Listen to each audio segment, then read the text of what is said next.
Hello നമസ്കാരം. എല്ലാവർക്കും ജാഷി വയനാട് സ്റ്റോറീസിലേക്ക് ഹൃദയപൂർവ്വം സ്വാഗതം. കേൾക്കൂ കേട്ടുകൊണ്ടേയിരിക്കും. നമ്മളിപ്പോൾ കേട്ടുകൊണ്ടിരിക്കുന്നത് വലയം എന്ന നോവലിൻ്റെ 18ാമത്തെ അധ്യായമാണ്. എല്ലാവർക്കും ഒരിക്കൽ കൂടി നോവലിലേക്ക് സ്വാഗതം. ലൈക്കും ഷെയറും ഒക്കെ ചെയ്തിട്ട് എല്ലാവരും കൂടെ ഉണ്ടാവുമല്ലോ. അപ്പോൾ നമ്മുടെ നോവലിലേക്ക് പോയാലോ. എല്ലാവരുടെയും കരഞ്ഞു വീർത്ത മുഖം കണ്ടപ്പോൾ അപ്പൂനും പൊന്നൂനും സംശയമായി. കഴിഞ്ഞ ഏതാനും ദിവസങ്ങളായി അവരിത് കാണുകയാണ്. മിക്കവരും കരച്ചിൽ തന്നെയാണ്. ആരുടെയും മുഖത്ത് സന്തോഷമില്ല, ആഹ്ലാദ പ്രകടനങ്ങളില്ല. ഒരിക്കലും കരഞ്ഞു കണ്ടിട്ടില്ലാത്ത അപ്പായുടെ കണ്ണിൽ പോലും അപ്പു ഇന്നലെ രാത്രി കണ്ണുനീർ തുള്ളികൾ കണ്ടു. അവനെ നെഞ്ചോട് ഇറുക്കി പിടിച്ച് ഉമ്മ വയ്ക്കുമ്പോഴാണ് അത്. എന്താണ് സംഭവിക്കാൻ പോകുന്നതെന്ന് ആ പിഞ്ചു പൈതങ്ങൾക്ക് അറിയില്ലായിരുന്നു. എന്തോ കുഴപ്പമുണ്ട്. അവർ കോടതി വളപ്പിലെത്തി. 11 മണിക്ക് കോടതി കൂടി. നോബിൾ പ്രതിക്കൂട്ടിലേക്ക് ആനയിക്കപ്പെട്ടു. കോർട്ട് ഹാളിന് പിൻഭാഗത്ത് നീളം വരാന്തയിലും ജനാലകൾക്കരികിലും ആളുകൾ തിങ്ങിക്കൂടി. ലോറിത്തെരുവിലെ മിക്കവാറും ജനങ്ങളും എത്തിയിരുന്നു. അച്ചൻകുഞ്ഞ്, ശിവൻകുട്ടി, റഷീദ്, ബേബി, മോഹനൻ, വർഗീസ്, ജോർജ് തുടങ്ങി അനേകം പേര്. ജഡ്ജി വിധിന്യായം വായിക്കാൻ തുടങ്ങിയതോടെ കോർട്ട് ഹാൾ നിശബ്ദമായി. അകത്തും പുറത്തും മുട്ടുസൂചി വീണാൽ കേൾക്കാവുന്ന മൂകത. കുറ്റത്തിൻ്റെയും ന്യായത്തിൻ്റെയും ശിക്ഷയ്ക്കുള്ള അർഹതയുടെയും നൂലാമാലകളിലൂടെ വായന തുടർന്നുകൊണ്ടേയിരുന്നു. നോബിള് അഴികളിൽ പിടിച്ചു നിന്ന് നാലുപാട് നോക്കി. വലതുവശത്തെ വരാന്തയിൽ അരുണും വില്യംസും മൈക്കിളും ഡോണും ജോയലുമൊക്കെ ഇരയുടെ ചോരയ്ക്കും ഇറച്ചിക്കും ആർത്തി പൂണ്ട കഴുകന്മാരെ പോലെ കാത്തു നിൽക്കുന്നത് അയാൾ കണ്ടു. ഒടുവിൽ വിധി വായന ഇങ്ങനെ ഉപസംഹരിച്ചു. ആയതിനാൽ പ്രതി കരുതിക്കുട്ടി കൊലപാതകങ്ങൾ നടത്തുകയാണെന്ന് സംശയാതീതമായി തെളിഞ്ഞിരിക്കുന്നതിനാൽ പ്രതിയെ മരണം വരെ തൂക്കിലിടുന്നതാണ് ഈ കോടതി വിധിച്ചിരിക്കുന്നത്. കോർട്ട് ഹാളിന് പിന്നിൽ നിന്നും വരാന്തകളിൽ നിന്നും ദുഃഖസൂചകമായ ശബ്ദങ്ങളുയർന്നു. ഒരമർത്തിയ കരച്ചിലും കേൾക്കായി. കോർട്ട് ഹാളിൽ ആരോ കുഴഞ്ഞു വീണു. ജാൻസിയായിരുന്നു അത്. അവളുടെ കയ്യിലിരുന്ന കുഞ്ഞിനെ ആരോ എടുത്തു. ശിവൻകുട്ടിയും അച്ചൻകുഞ്ഞിൻ്റെയും ഭാര്യയും വേറെ ചിലരും ചേർന്ന് അവളെ പുറത്തേക്ക് എടുത്തുകൊണ്ടുപോയി. സൂസൻ ഫെർണാണ്ടസിൻ്റെ ഉടൽ വിറയ്ക്കുന്നുണ്ടായിരുന്നു. അവരുടെ മുഖം മൃതദേഹത്തിൻ്റേതുപോലെ വിളറിപ്പോയി. പ്രതിക്കെന്തെങ്കിലും കോടതിയെ ബോധിപ്പിക്കാനുണ്ടോ? ജഡ്ജിയുടെ ചോദ്യം കോർട്ട് ഹാളിലും വെളിയിലും ഉണ്ടായിരുന്ന കുശുകുശുപ്പുകൾക്കും ഇത് കേട്ടു. നോബിളിനത് മനസ്സിലായില്ല. ശരിക്കും കേട്ടില്ലെന്ന് തോന്നി. ഇനിയെന്ത്? എല്ലാം കഴിഞ്ഞില്ലേ? പോകാമല്ലോ. പ്രതിക്ക് കോടതിയെ എന്തെങ്കിലും ബോധിപ്പിക്കാനുണ്ടോ? നോബിള് പ്രതിക്കൂടുമേൽ ഒന്നുകൂടി ബലമായി പിടിച്ചു. വിരലുകൾ പിന്നെയും മുറുകി. അയാൾ നിഷേധാർത്ഥത്തിൽ അങ്ങോട്ടും ഇങ്ങോട്ടും തലയാട്ടി. പിന്നെ കോർട്ട് ഹാളിന് പിന്നിലേക്ക് പോയി. എൻ്റെ പെണ്ണെവിടെ? അമ്മയുടെ? കുഞ്ഞുങ്ങളെവിടെ? പൊന്നു. സൂസൻ ഫെർണാണ്ടസിൻ്റെ കൈകളിലിരുന്ന് അയാളെ സൂക്ഷിച്ചു നോക്കുന്നുണ്ടായിരുന്നു. അവൾ അയാൾക്കു നേരെ കൈയാട്ടി വിളിച്ചു. തട്ടമ്പിയേ, വാ, ഇങ്ങ വാ. നോബിളിൻ്റെ കണ്ണുകളിൽ ഇരുട്ടും കണ്ണുനീരും വന്നു മൂടി. എല്ലാ കാഴ്ചകളും മറഞ്ഞു. മൂക്ക് പിഴിയുകയും ദീർഘനിശ്വാസം എടുക്കുകയും ചെയ്യുന്ന ശബ്ദങ്ങൾ മാത്രം പലയിടങ്ങളിൽ നിന്നായി കേട്ടു. പോലീസ് പ്രതിക്കൂടിന് ഇരുവശവും വന്ന് നിലയുറപ്പിച്ചു. കോടതി പിരിയുന്നതായി അറിയിപ്പുണ്ടായി. പോലീസ് നോബിളിനെ പ്രതിക്കൂട്ടിൽ നിന്ന് ഇറക്കി. അവൻ്റെ കൈകളിൽ വിലങ്ങ് വീണു.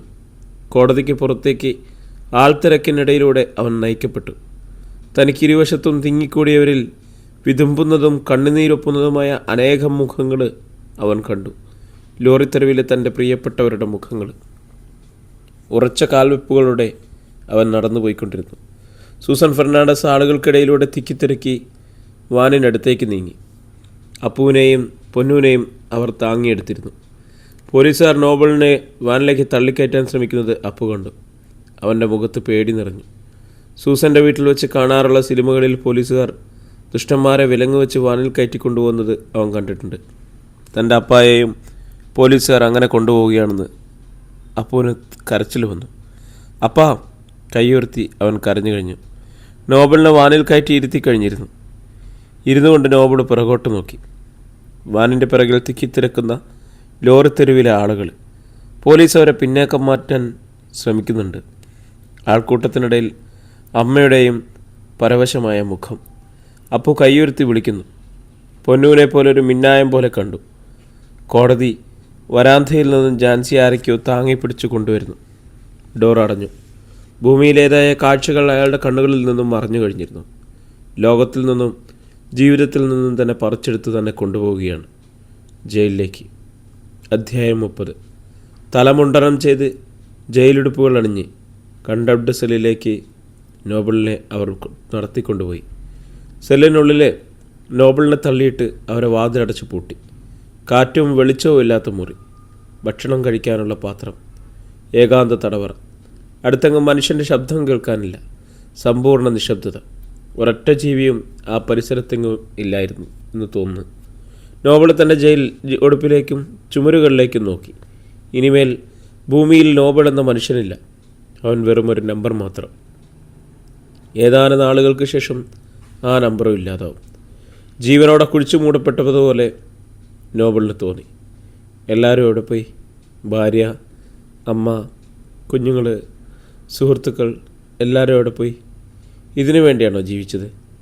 ഈ ഒരു അന്ത്യത്തിനു വേണ്ടിയാണോ ഇത്രയും കാലം ജീവിതത്തോട് പടപൊരുതിയത്? കഴുമരത്തിൽ തൻ്റെ ജീവിതം അവസാനിപ്പിക്കാനാണ് ദൈവം നിശ്ചയിച്ചതെങ്കിൽ ഇതെത്രയോ നേരത്തെ ആകാമായിരുന്നു. തനിക്കൊരു ഭാര്യ ഉണ്ടാകുന്നതിന് മുമ്പ്, തനിക്ക് കുഞ്ഞുങ്ങളുണ്ടാകുന്നതിന് മുമ്പ്, അമ്മയെ തിരിച്ചു കിട്ടുന്നതിന് മുമ്പ്, താനൊരു മനുഷ്യനാകുന്നതിന് മുമ്പ്. എങ്കിലൊരു മൂളിപ്പാട്ടും പാടി ഉല്ലാസത്തോടെ കൊലമരത്തിലേക്ക് നടന്നു പോകുമായിരുന്നില്ലേ? എന്തിനിത്ര വൈകി? ഒടുവിൽ മതിവരുവോളം അനുഭവിക്കാൻ എല്ലാ ആനന്ദങ്ങളും എല്ലാ സൗഭാഗ്യങ്ങളും തൻ്റെ കാൽച്ചുവട്ടിൽ കൊണ്ടുവന്ന് കാഴ്ചവെച്ചിട്ട് വിധിയുടെ പരിഹാസം.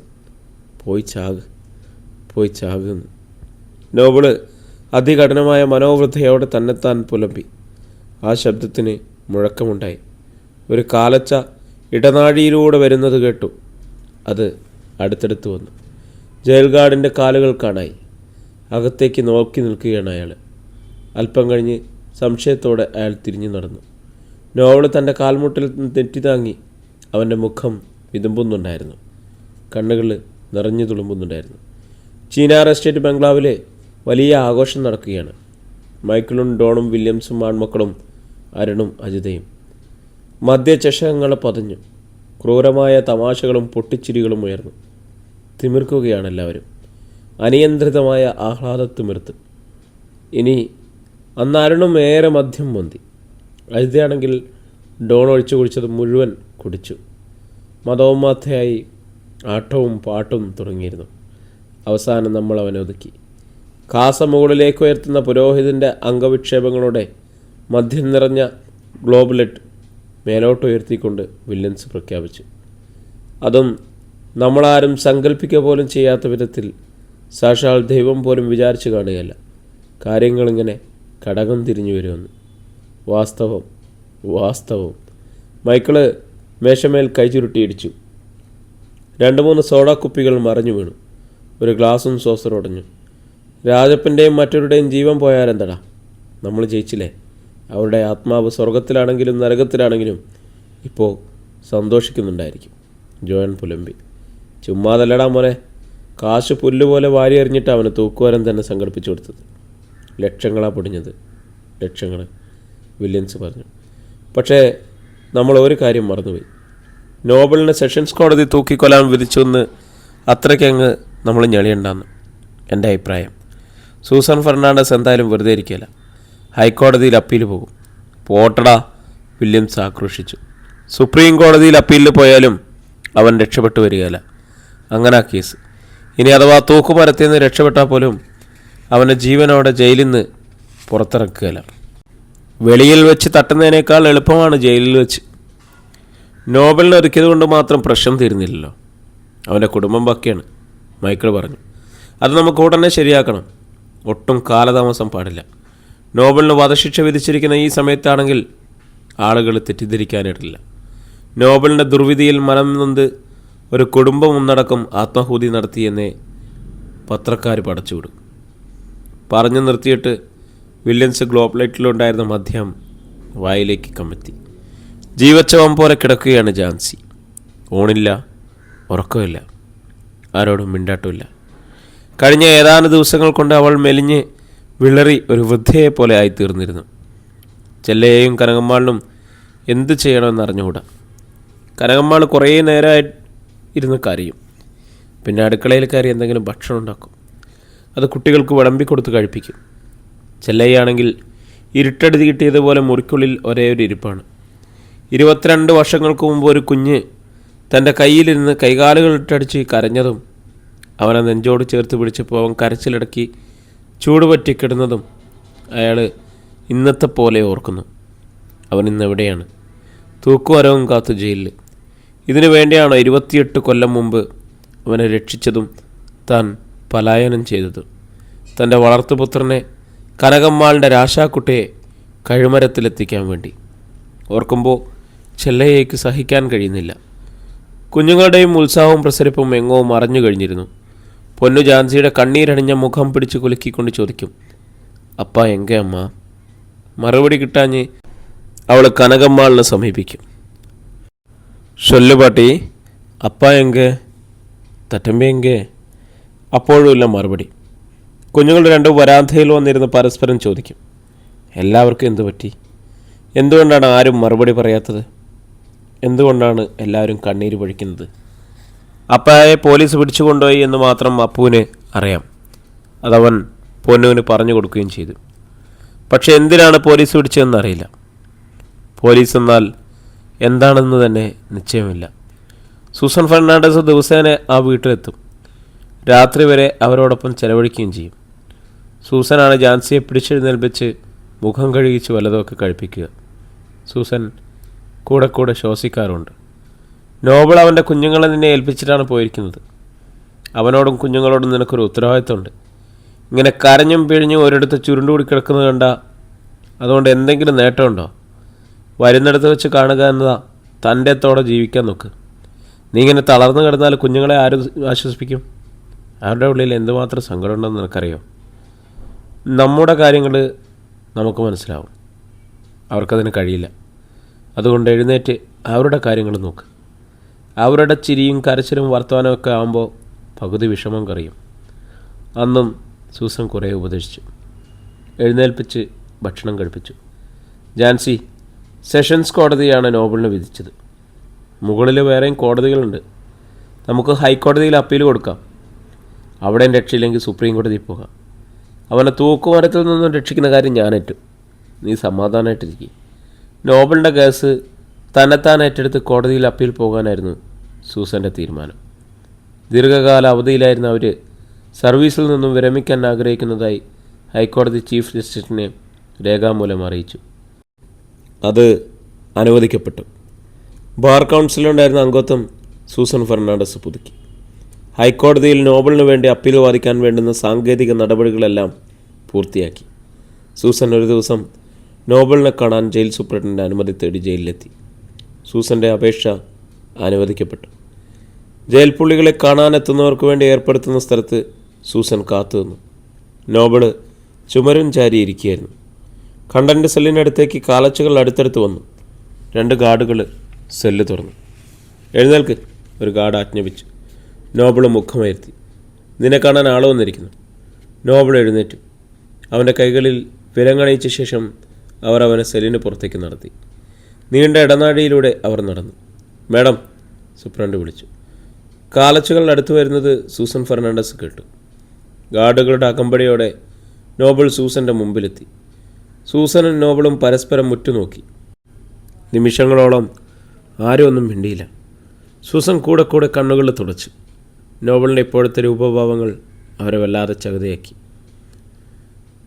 സങ്കടം നിറഞ്ഞ മുഖം ഇരുണ്ടു പോയിരിക്കുന്നു. ചുണ്ടുകൾ കരിവാളിച്ചിരിക്കുന്നു. കണ്ണുകൾ കുഴിയിൽ താണിരിക്കുന്നു. മുഖമാകെ ഒരു കറുപ്പ് രാശി വ്യാപിച്ചതുപോലെ. ഇതുപോലെ ദേഹവും ക്ഷീണിച്ചു. തളർന്ന് നോബിളിനെ അവർ കണ്ടിട്ടേയില്ല. അമ്മയ്ക്ക് സുഖമല്ലേ? അവൻ പുഞ്ചിരിക്കാൻ ശ്രമിച്ചു. സൂസൻ തൂവാല കൊണ്ട് കണ്ണുകൾ ഒപ്പിയിട്ട് മെല്ലെ തലയാട്ടി. ജാൻസിക്കോ? വീണ്ടും സൂസൻ തലയാട്ടി. എൻ്റെ കുഞ്ഞുങ്ങൾ, അപ്പൂ, പൊന്നു, അവരും സുഖമായിരിക്കുന്നു. നിന്നെ ചോദിക്കാറുണ്ട്. എത്രയും പെട്ടെന്ന് നിന്നെ തിരികെ കൊണ്ടുചെല്ലാമെന്ന് ഞാൻ അവർക്ക് വാക്കുകൊടുത്തിരിക്കുകയാണ്. നോബിള് ദീർഘമായി നിശ്വസിച്ചു. ചട്ടമ്പിയോർത്ത് വിഷമിക്കരുതെന്ന് അമ്മ അവളോട് പറയണം. ഇനി അമ്മയല്ലാതെ അവൾക്ക്, എൻ്റെ കുഞ്ഞുങ്ങൾക്കും ആരുമില്ല. നോബിളിൻ്റെ തൊണ്ടയിടറി. ഞാനുണ്ടടാ, ഞാനുണ്ട്. സൂസൻ തേങ്ങി. തിരികെ ചെല്ലുമ്പോൾ അമ്മ അവരോട് പറയോ എന്നെ കണ്ടെന്ന്? പറയാം. പൊന്നു ചോദിക്കും വിളിച്ചോണ്ട് വരാത്ത എന്താന്ന്. അമ്മ എന്ത് പറയും? സൂസൻ കുഴങ്ങി. അമ്മ തിരിച്ചു പോകുമ്പോൾ പൊന്നുവിന് എന്തെങ്കിലും വാങ്ങിക്കൊണ്ടുപോയി കൊടുക്കണം. അപ്പോൾ കൊടുത്തയച്ചതാണെന്ന് പറയണം. അവൾക്കും സന്തോഷമാവും. സൂസൻ തലയാട്ടി. അപ്പുവിൻ്റെ കാര്യം സാരമില്ല. ഞാൻ നിന്നെ ഒരു വിവരം അറിയിക്കാനാണ് വന്നത്. നിനക്ക് വേണ്ടിയിട്ട് ഞാൻ ഹൈക്കോടതിയിൽ അപ്പീൽ പോകാൻ തീരുമാനിച്ചു. അതിനുള്ള ഏർപ്പാടുകളൊക്കെ ചെയ്തു കഴിഞ്ഞു. അപ്പീലിന് പോയിട്ട് എന്തിനാ? ജീവപര്യന്തമായി കിട്ടുമായിരിക്കും. എന്നാലും ഞാനിതിനകത്തല്ലേ. ഇടയ്ക്കിടയ്ക്ക് പരോൾ അനുവദിച്ച് കിട്ടും. എല്ലാവരെയും കാണാം. ജീവിച്ചിരിക്കുക എന്നതല്ലേ വലിയ കാര്യം. ജീവപര്യന്തമാക്കി കിട്ടിയാൽ നല്ല നടപ്പാണെങ്കിൽ 8 വർഷം. അത് പെട്ടെന്നങ്ങ് തീരും. നോബിള് 8 വർഷത്തിനപ്പുറത്തേക്കെന്ന് വേണം നോക്കി. ജയിലിൻ്റെ കവാടങ്ങൾ തുറക്കപ്പെടുന്നു. ജയിൽ വിമോചനായി ഇറങ്ങിച്ചെല്ലുമ്പോൾ എത്ര പേരാണ് കാത്തു നിൽക്കുന്നത് കൂട്ടിക്കൊണ്ടുപോകാൻ. അമ്മയും ജാൻസിയും, അപ്പു, പൊന്നു, ചെല്ലയ്യ, കനകമ്മാള്, ശിവൻകുട്ടി, റഷീദ്. അതിനെല്ലാം പുറകിൽ ലോറിത്തെരുവിലെ ജനങ്ങൾ മുഴുവൻ. എല്ലാവരും ഓടി വന്ന് ആലിംഗനം ചെയ്ത് സ്വീകരിക്കുകയാണ്. സമയം കഴിഞ്ഞു. പരുക്കനൊച്ച. നോബിൾ ഞെട്ടി. 8 വർഷത്തിനപ്പുറത്തു നിന്നും പിന്നോട്ടെടുത്തെന്നറിയപ്പെട്ടു. ജയിലിലാണ് താൻ. ഗാർഡുകൾ വന്ന് സെല്ലിലേക്ക് നടക്കാൻ ആജ്ഞാപിക്കുന്നു. അമ്മ വിഷമത്തോടെ നോക്കി നിൽക്കുന്നു. നോബിൾ ഒരിക്കൽ കൂടി അവരെ നോക്കി. പിന്നെ തിരിഞ്ഞു നടന്നു. അധ്യായം 31. കളിപ്പാട്ടങ്ങളും സീറ്റ്സും ഒക്കെ വാങ്ങിക്കൊണ്ടാണ് സൂസൻ ഫെർണാണ്ടസ് നോബിളിൻ്റെ വീട്ടിൽ ചെന്നത്. അവരെ കണ്ടയുടൻ ഓടി വന്ന അപ്പുവിനെയും പൊന്നുവിനെയും അത് വിതരണം ചെയ്തു.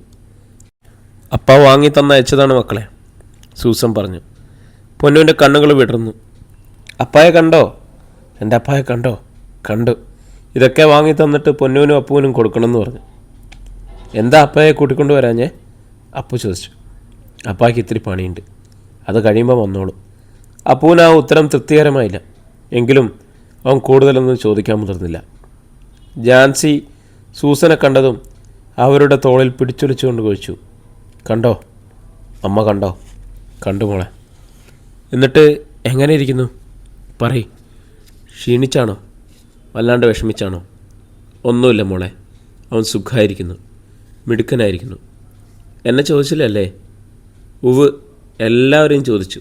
അവൻ സുഖമായിട്ടിരിക്കുന്നു എന്ന് നിന്നോട് പ്രത്യേകം പറയണമെന്ന് പറഞ്ഞു. അമ്മയുടെ ഒരുപാട് വേണ്ടിയോ? ഞാൻ അപ്പീലിൻ്റെ കാര്യം അവനോട് പറയുകയായിരുന്നു. താമസിക്കാതെ അപ്പീലിന് പോകണം. ഇനിയും നോബലിനെക്കുറിച്ച് പറയുന്നത് കേൾക്കാൻ കൊതിച്ചു ജാൻസി. സൂസൻ്റെ മുഖത്തേക്ക് തന്നെ ഉറ്റുനോക്കി. മോളെ, നമുക്കെല്ലാവർക്കും കൂടി എൻ്റെ വീട്ടിലേക്ക് താമസം മാറ്റിയാലോ? അങ്ങനെ മാറണമെന്ന് പറഞ്ഞോ? ഇല്ല, ഞാൻ വിചാരിക്കുകയായിരുന്നു. നമ്മളൊന്നിച്ച് താമസിച്ചാൽ അങ്ങോട്ടോ ഇങ്ങോട്ടുള്ള പോക്കുവരവുകൾ ഒഴിവാക്കാമല്ലോ. ഇവിടുന്ന് മാറിയാൽ തന്നെ നിനക്കൊരു സമാധാനം കിട്ടും. കുഞ്ഞുങ്ങൾക്കൊരു ചേഞ്ചായിരിക്കും. എനിക്കാണെങ്കിൽ ഞാൻ ഒറ്റയ്ക്കാണല്ലോ എന്ന് മനപ്രയാസം തീരും. എത്ര കാലമായിട്ട് ഞാൻ തനിച്ച് ജീവിക്കുന്നു. മനസ്സായിട്ടില്ല. എൻ്റെ കൂടെ നിൽക്കാൻ ആരും ഇല്ലാതെ പോയി. സാഹചര്യം വെക്കാതെ പോയി. നിങ്ങളങ്ങോട്ട് വന്നാൽ എൻ്റെ പകുതി വിഷമം മാറിക്കിട്ടും.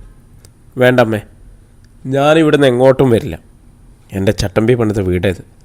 ഞങ്ങൾ ഒന്നിച്ച് താമസിച്ച വീടായത്. എനിക്കിവിടെ കിടന്ന് മരിക്കണം. വേറെ എങ്ങോട്ടുമില്ല ഞാൻ, അവൾ ഗദ്ഗതത്തോടെ പറഞ്ഞു. സൂസൻ പിന്നെ നിർബന്ധിച്ചില്ല. അതുകൊണ്ട് ഫലമില്ലെന്ന് അവർക്ക് മനസ്സിലായി. സൂസൻ അധിക ദിവസം വൈകാതെ നോബിളിൻ്റെ വിധിയുമേൽ ഹൈക്കോടതിയിൽ അപ്പീലിന് അപേക്ഷിച്ചു. അപ്പീൽ അനുവദിക്കാനുള്ള വാദം കേൾക്കാനുള്ള ഹൈക്കോടതി ഡിവിഷൻ ബെഞ്ച് ഒരു ദിവസം നിശ്ചയിച്ചു. അന്നേ ദിവസം സൂസൻ ഫെർണാണ്ടസ് ഹൈക്കോടതിയിൽ ഡിവിഷൻ ബെഞ്ചിന് മുമ്പാകെ ഹാജരായി അപ്പീലിന് വാദിച്ചു. കീഴ്ക്കോടതിയോ പ്രോസിക്യൂഷനോ കണ്ടുപിടിക്കാൻ കഴിയാത്ത, അല്ലെങ്കിൽ അതിന് മെനക്കെടാത്ത കുറേ സംഭവങ്ങളും സാക്ഷികളും നോബിളിൻ്റെ കൊലക്കേസിലുണ്ടായിരുന്നെന്നാണ് സൂസൻ ഫെർണാണ്ടസിൻ്റെ വാദം. ആയതിനാൽ പ്രസ്തുത സംഭവങ്ങൾ കൂടി കേസിൽ ഉൾപ്പെടുത്തുകയും വേറെ സാക്ഷികളെ വിസ്തരിക്കുകയും അങ്ങനെ കേസിൻ്റെ നിഗൂഢത അനാവരണം ചെയ്യുകയും ചെയ്യേണ്ടതിനായി ഈ അപ്പീൽ ബഹുമാനപ്പെട്ട ഹൈക്കോടതി സ്വീകരിക്കണമെന്ന് സൂസൻ വാദിച്ചു. നോബിളിൻ്റെ കേസിന്മേൽ കീഴ്ക്കോടതി വിധിക്കെതിരെ അപ്പീൽ ഫയൽ സ്വീകരിച്ചുകൊണ്ട് ഡിവിഷൻ ബെഞ്ച് ഉത്തരവായി. സൂസൻ ഫെർണാണ്ടസ് ആഹ്ലാദത്തിന് ഒരു അതിരില്ലായിരുന്നു. ഹൈക്കോടതി അപ്പീൽ ആരംഭിച്ച വിവരം മടങ്ങി വന്നയുടൻ ലോറിത്തെരുവിൽ കണ്ടവരോടെല്ലാം സൂസൻ അറിയിച്ചു. നോബിളിൻ്റെ വീട്ടിലെത്തി ജാൻസിയോടും ചെല്ലയ്യയോടും കനകമ്മാളിനോടും പറഞ്ഞു. അപ്പീൽ എന്നാൽ എന്തെന്നറിയാത്ത കുഞ്ഞുങ്ങളോട് പോലും സൂസൻ വാരിയെടുത്ത് പറഞ്ഞു. മടിയിൽ വെച്ച് സന്തോഷത്തോടെ പങ്കിട്ടു. അപ്പായ്ക്ക് അപ്പീൽ അനുവദിച്ച് കിട്ടിയടാ മക്കളെ. പാതി രക്ഷപ്പെട്ടുവെന്ന് അവർക്ക് തോന്നി. പിറ്റേന്ന് എല്ലാവരും കൂടി ജയിലിൽ ചെന്ന് നോബലിനെ കാണണമെന്ന് സൂസൻ ഒരു നിർദ്ദേശം വെച്ചു. നോബലിനെ ഒന്ന് കാണാൻ ജാൻസി ഉത്കടമായി ആഗ്രഹിച്ചിരുന്നു. എന്നാൽ അവസാന നിമിഷം അവൾ പിന്മാറിക്കളഞ്ഞു. സൂസൻ കാറുമായി വന്നപ്പോൾ ആരും പോകാനൊരുങ്ങിയിട്ടില്ല. ജാൻസിയോട് കാരണം ചോദിച്ചപ്പോൾ അവൾ കരഞ്ഞു. നോബൽ ഇരുമ്പഴിക്കുള്ളിൽ ജയിൽ വേഷത്തിൽ കണ്ടുപോയ എല്ലാ നിലയിൽ അയാളെ അവിടെ വിട്ടിട്ട് തുടങ്ങുന്നത് സങ്കല്പിക്കാൻ പോലും അവൾക്ക് വയ്യായിരുന്നു. കുട്ടികൾക്ക് അവരുടെ അപ്പായെ ആ നിലയിൽ കാണുന്നത് വിഷമം ഉണ്ടാക്കുമെന്നും ജാൻസി കരുതി. അതിനേക്കാൾ വിഷമം തന്നെ ആ നിലയിൽ കാണുന്നതിൽ നോബലിനുണ്ടാകുന്നു. ഒടുവിൽ പൊന്നുവിനെയും കൂട്ടി സൂസൻ നോബലിനെ കാണാൻ വേണ്ടി പോയി. പ്രിയരെ, നമ്മുടെ കഥ ഇവിടെ തുടരുകയാണ് കേട്ടോ. ഇതിൻ്റെ അടുത്ത ഭാഗമായിട്ട് നാളെ നമ്മൾ വീണ്ടും കണ്ടുകിട്ടും. അപ്പോൾ നന്ദി, നമസ്കാരം.